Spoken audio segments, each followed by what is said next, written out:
మేము తెలంగాణ పార్టీ హైదరాబాద్ నుంచి మొదలు పెడదామని, సికింద్రాబాద్ ఆల్రెడీ గెలిచున్నాము, ఖచ్చితంగా రేపు హైదరాబాద్ గెలవాలనేటువంటి ఒక లక్ష్యంతో మేము ముందుకు పోతున్నాము.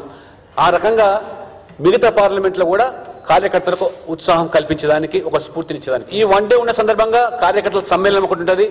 ప్రముఖులతోని, ఆ పార్లమెంట్ లో ఉండే ప్రముఖులు, పార్టీలకు అతీతంగా ఉండే ప్రముఖులతోని కొంతమంది సమావేశం ఉంటుంది. ఆ తర్వాత ఈ యొక్క బీమా సమ్మేళనంలో కానీ అది కానీ అదే రకంగా ఒక దళిత వాడలను, దళిత వ్యక్తి ఇంట్లోనో అధ్యక్షుల వారి యొక్క మరి ఒక కార్యక్రమం ఉంటుంది. ఇది అయిపోయిన తర్వాత మళ్ళీ దీన్ దయాళ్ కార్య విస్తరణ యోజన అనే కార్యక్రమం ఉందో, తెలంగాణ జిల్లాలో 3 రోజులు ఒకే జిల్లాలో ఉంటారు. ఆ రకంగా రాష్ట్ర స్థాయి నాయకత్వం అంతా కూడా మళ్ళీ మేమందరం కూడా 15 రోజులు గ్రామాల వైపు, జిల్లాల వైపు 15 రోజులు రాష్ట్ర అధ్యక్షునితో సహా మండల అధ్యక్షుని వరకు కూడా మేము పోలింగ్ బూత్ కార్యక్రమాల్లో నిమగ్నమవుతాం. అది బహుశా మేల ఆ కార్యక్రమం ఉండొచ్చు.